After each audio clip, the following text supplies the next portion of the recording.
വണ്ണാർവയലിൽ advocate P Krishnan Nair 62ാമത് ചരമവാർഷിക ദിനാചരണം നടന്നു. സ്മൃതി കുടീരത്തിൽ പുഷ്പാർച്ചനയും അനുസ്മരണ പരിപാടിയും നടന്നു.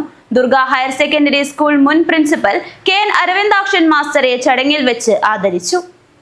പുല്ലൂർ വണ്ണാർവയൽ അഡ്വക്കേറ്റ് പി കൃഷ്ണൻ നായർ സ്മാരക ഗ്രന്ഥാലയത്തിന്റെ നേതൃത്വത്തിൽ വിദ്യാഭ്യാസ പ്രവർത്തകനും പ്രജാ സോഷ്യലിസ്റ്റ് പാർട്ടി നേതാവുമായിരുന്ന അഡ്വക്കേറ്റ് പി കൃഷ്ണൻ നായരുടെ 62ാമത് അനുസ്മരണം സംഘടിപ്പിച്ചു. ചടങ്ങിൽ സമൂഹത്തിന്റെ വിവിധ മേഖലയിലുള്ളവർ പങ്കെടുത്തു. രാവിലെ സ്മൃതി മണ്ഡപത്തിൽ പുഷ്പാർച്ചന നടത്തി.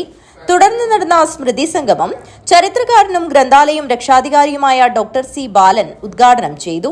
അറിവ് എന്ന് പറയുന്നത് അല്ലെങ്കിൽ പഠനം എന്ന് പറയുന്നത് നമ്മുടെ സാമൂഹിക മാറ്റത്തിന് പിന്നിൽ ഏറ്റവും പ്രധാനപ്പെട്ട ഒരു ഘടകമാണ് എന്ന് തിരിച്ചറിയാനുള്ള ഒരു ദിഷണപരമായിട്ടൊരു കഴിവ് ഈ കൃഷ്ണൻ നായർക്ക് ഉള്ളത് കൊണ്ടായിരിക്കണം അദ്ദേഹം തീർച്ചയായിട്ടും ഇതിന് മുൻകൈയെടുത്തത് എന്ന് ഞാൻ വിചാരിക്കുന്നു.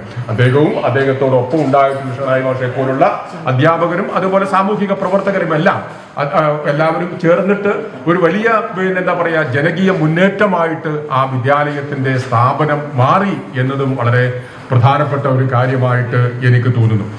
ഒരു നാട്ടില് സമൂലമായിട്ടുള്ള സമഗ്രമായിട്ടുള്ള മാറ്റം ഉണ്ടാകണമെങ്കിൽ തീർച്ചയായിട്ടും അവിടെ ഒരു വിദ്യാലയം വേണം എന്നത് പ്രധാനപ്പെട്ട ഒരു കാര്യമാണ്. കാരണം അവിടെ പഠിച്ചു വരുന്ന നൂറുകണക്കിന് അല്ലെങ്കിൽ ആയിരക്കണക്കിന് കുട്ടികളുടെ കണ്ണ് തെളിയിക്കുക നമ്മുടെ നാട്ടിൽ പറയുന്ന ഒരു രീതിയാണ്. അല്ലെ, കണ്ണ് തെളിച്ചു വിടുന്നത് ആ വിദ്യാലയത്തിലൂടെയാണ്. ആ വിദ്യാലയത്തിൽ പഠിച്ച കുട്ടികൾ പഠിച്ച് അവിടുന്ന് ഹൈസ്കൂൾ വിദ്യാഭ്യാസം കഴിഞ്ഞ് കോളേജിലേക്ക് എത്തുകയും ജീവിതത്തിന്റെ സാമൂഹിക ജീവിതത്തിന്റെ വ്യത്യസ്തങ്ങളായ മേഖലകളിലേക്ക് വ്യാപരിക്കാനും സാധിക്കുന്നത് അവിടെ ഒരു വിദ്യാലയം ഉള്ളത് കൊണ്ടാണ് എന്ന് നമുക്കറിയാം. പഴയകാലത്ത് വിദ്യാലയം ഇല്ലാത്തത് കൊണ്ടാണ് നമ്മളെക്കാളും അല്ലെങ്കിൽ എത്രയോ അറിവും കഴിവും ഒക്കെയുള്ള ആൾക്കാർ പഠിക്കാൻ കഴിയാതെ പോയതും നമുക്കൊക്കെ നമ്മുടെ നാടിന്റെ ചരിത്രത്തിലെ പ്രധാന ഭാഗമാണ് എന്നുകൂടി ഞാൻ കരുതുന്നു.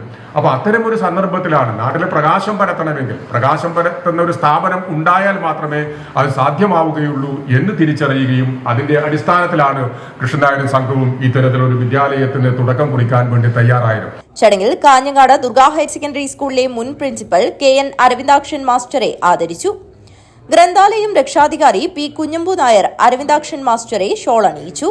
ഡോക്ടർ സി ബാലൻ ഉപഹാരം കൈമാറി. മറുപടി ഭാഷണത്തിൽ അദ്ദേഹം തന്റെ ഔദ്യോഗിക ജീവിതത്തിലെ അനുഭവങ്ങൾ പങ്കുവച്ചു. ദുർഗ ഹയർ സെക്കൻഡറി സ്കൂളിൽ ഇന്നും ആലപിക്കുന്ന പ്രാർത്ഥനാഗാനം ചിട്ടപ്പെടുത്തിയതിനെക്കുറിച്ചും അദ്ദേഹം സംസാരിച്ചു. ചടങ്ങിൽ ഡോക്ടർ അജയ്കുമാർ കോടോത്ത്, ബ്ലോക്ക് പഞ്ചായത്ത് അംഗം മാടിക്കാൽ നാരായണൻ, പി കരുണാകരൻ നായർ, താലൂക്ക് യൂണിയൻ അംഗം രാജൻ വിഷ്ണുമംഗലം, അനിൽ പുളിക്കാൽ, സൗമ്യ രവീന്ദ്രൻ എന്നിവർ സംസാരിച്ചു. ഗ്രന്ഥാലയത്തിന്റെ പുസ്തകനിധിയിലേക്ക് നൽകിയ പുസ്തകങ്ങൾ വനിതാവേദി പ്രവർത്തകർ ഏറ്റുവാങ്ങി. News bureau, Kanhangad.